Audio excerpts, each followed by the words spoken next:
We got the car back today.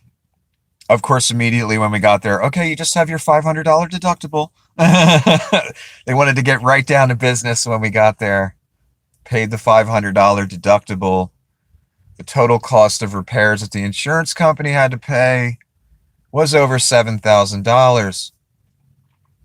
Plus, they had to pay for the rental as well, so you're probably talking close to 10,000. And they did let us know after the car had been there for like 3 weeks. The insurance company let us know you're approaching your $10,000 limit. In other words, if it would have cost more than 10,000 to fix the car, they would have stopped at 10,000 and we would have had to pay the rest. Luckily, thank God, it only cost 7,000 and something. I don't even know if they include the rental in that $10,000 coverage thing there, but luckily the insurance paid for it all so far. We paid a $500 deductible. Hello, Lisa. And it looks pretty good. They did a full detail of the car, cleaned the whole outside, the rims, the whole inside. It looks great. When you really look closely, they replaced the hood, the front end, pretty much. The light on the right side. You can see. Hello, Laura. You can see it's a little uneven on the right side where it got hit. Like there's a little more of a gap where the hood is above the light, and just a tiny bit, less than an inch. It's very small. Like the left side of the front end of the car, much tighter. That where the hood meets the fender, all that, where the hood meets the light, the headlight, much tighter, smaller space. On the other side, on the right side, on the passenger side, got a little bigger of a space. It's really difficult when a car gets hit, though, to get it perfect again, where all the openings are exactly the same. And so I don't fault them for that. But I guess, and when I first picked up the car, I talked about how I was wondering about the air conditioning system. So the first thing I did was I opened the hood before I started the car, and that way when I started, I could see if any Freon was leaking. I didn't notice any Freon leaking, and I let it run for about 10 minutes and had the air kind of on high. So that seems to be okay for now. It doesn't seem like it's fucking up. Hopefully, like next month, the air conditioner won't go. But we'll see. But let me try and I'll try and get, because my phone is so old, it might just lose power in 3 seconds. I'm going to try and take the camera out and show you the front of the car, how it's, you saw the pictures in the community section that I posted of it all smashed up. And I'll try and show you the portion that they fixed. Hopefully you'll be able to see it because it's dark out. I wanted to do it while it was daylight, but where we are, I didn't have a good signal on my phone while it was daylight. This area, you don't understand, is so overpopulated. When it hits rush hour, 5 p.m., or right before it, about 5 to 6:15 p.m., my phone barely works. This area we're in right now, it's just there's everyone, the second they get out of work, they're right on their phone, navigation, listening to music, talking to their spouse, whatever, pick up some milk, honey, you know what I mean? All that bullshit. So you got everyone on your phones and there's only so much tower space going on.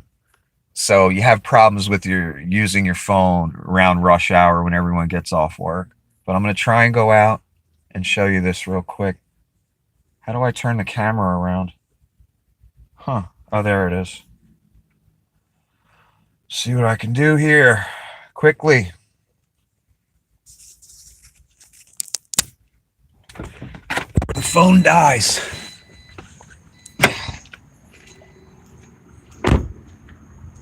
So yeah, this is the side that didn't get hit. And this is the side that did get hit. Looks pretty good. And that rim all shiny. Little too shiny. Shiny.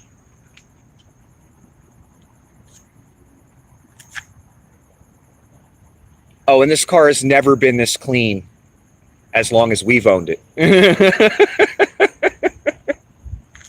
The way it was before the accident, you wouldn't see any shine like this on any part of the car. And forgive me if the phone dies. Again, my phone is old. The battery might go.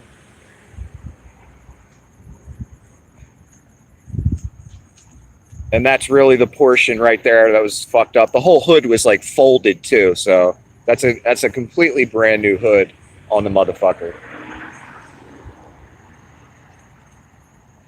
And you can see just like right here is a little, where my finger is, a little bigger gap over this light. And then you go over to this light and it's much thinner. I don't know if you can see that, but you can't fault them for that. They did the best they could. It's like I said, it's really hard to get a car perfect again once it's hit. And this was the only thing that was wrong with the car when we got it. I don't know how well you can see it. This little, where the front end meets the fender, where the plastic meets the metal, this was sticking out. Now it's pretty much flush again. Not as flush as the other side, but this was just sticking out for no reason, where the plastic. And the Chevy Malibu we rented had the same exact thing, where the plastic meets the fender. It was just sticking out a little bit. This is how they're making cars these days. They're making them that cheap. And things like this just pop out now. The old Toyota, before that got smashed up, it would never do something like that. They're just getting cheaper and cheaper. The metal is very thin on this car. You can push it in with your palm. Very cheap. This is not, they don't build cars like they used to. Not even close. The Chevy Malibu, though, I have to admit, is a better car than this as it runs, and it's heavier duty.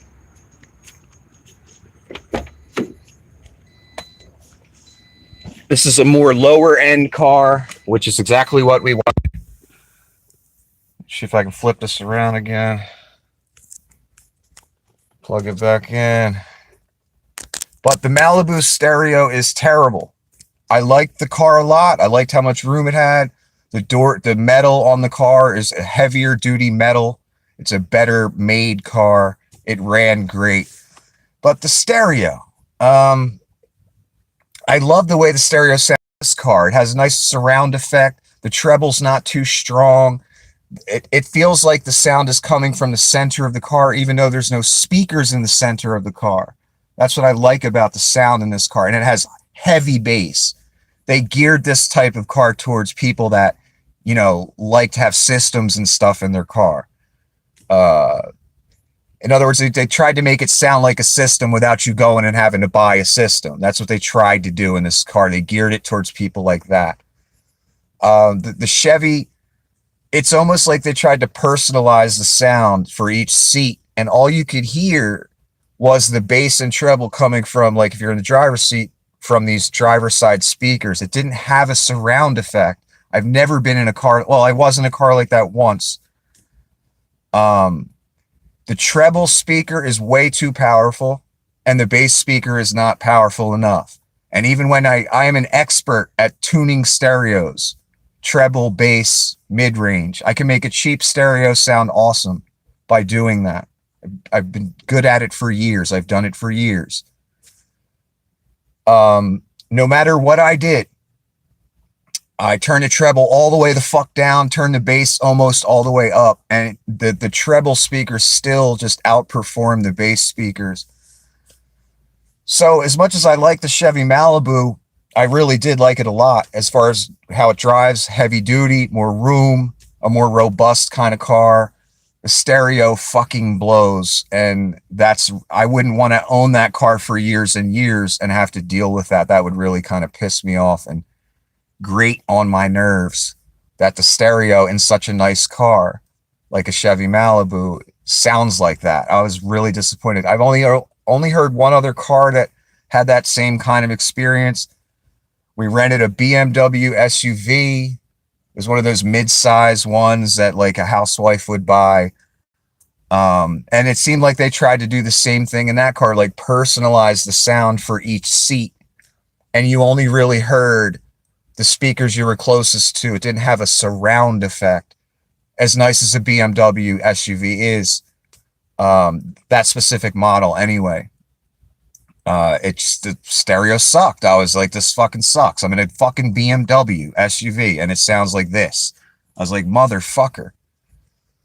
So as cheap a car as this Toyota is, it's got a better stereo than the specific BMW SUV I drove and the Chevy Malibu, which makes no damn sense to me, but whatever. So yeah, it's fixed. Hopefully nothing will go on it soon. And we return the rental.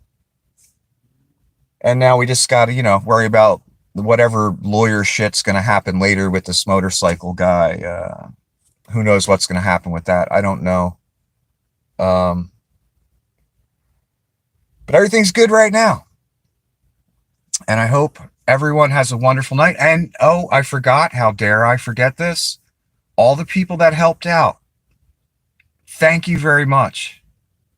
You made a huge difference. Without you, I don't think this would have happened. I don't think it would have happened. So thank you very much to those of you, you know who you are, that helped out. I can't tell you, I can't express how grateful I am for that. Thank you.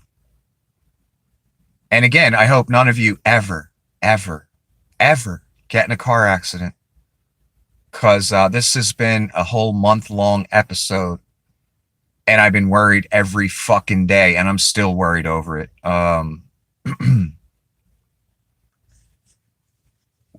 It's just a terrible thing, getting in a car accident. It just, the insurance companies, you got to deal with that bullshit, and we're still not done with them. This woman calls us every day. She wants a deposition. I already gave mine.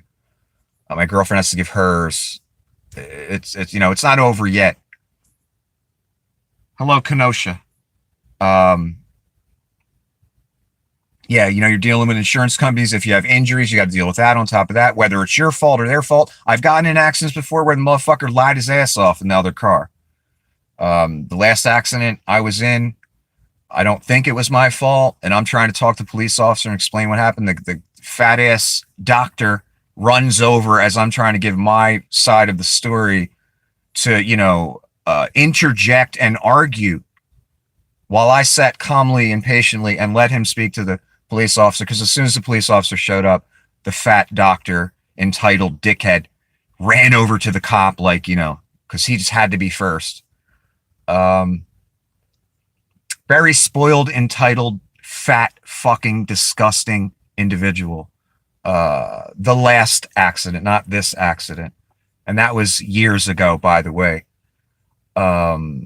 He was speeding out of the wrong side of an entrance to a, what's it called? A home for old people that are going to die soon. It's not a nursing home. It's almost like a hospice. He was speeding out the wrong direction because he wanted to avoid the stop sign on the true exit to the community, and he ran right into us. And he lied his ass off. And like I said, I sat there and let him tell the cop his story, because there's no use in arguing and fighting and trying to get in an altercation. That's pointless. I let him tell his story. I start talking to the police officer. He hears what I'm saying, and he runs over and tries to interject and lie some more.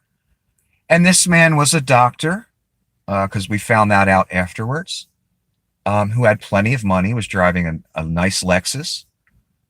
And he still had to lie. And that is why most human beings disgust me. Unfortunately, because if I was a doctor and I had plenty of money and I didn't have to worry about getting my car fixed. I could just snap my fingers and withdraw the money from my account. I wouldn't be lying. I'd take the hit, is what I'm trying to say. If it was my fault, I wouldn't try and lie and get out of it like some fat, spoiled child. That's the difference between me and a lot of human beings, though. But yeah, fat doctor, whatever the fuck his name was, he's one of the reasons why I despise most of humanity. Sorry. My viewers, though, I love all of you. I'm just joking around. I hope everyone has a good evening. Thank you to those who helped. Thank you to those who've listened and shared their stories about their car accidents and stuff like that, and their problems. Just thank you. Have a good evening.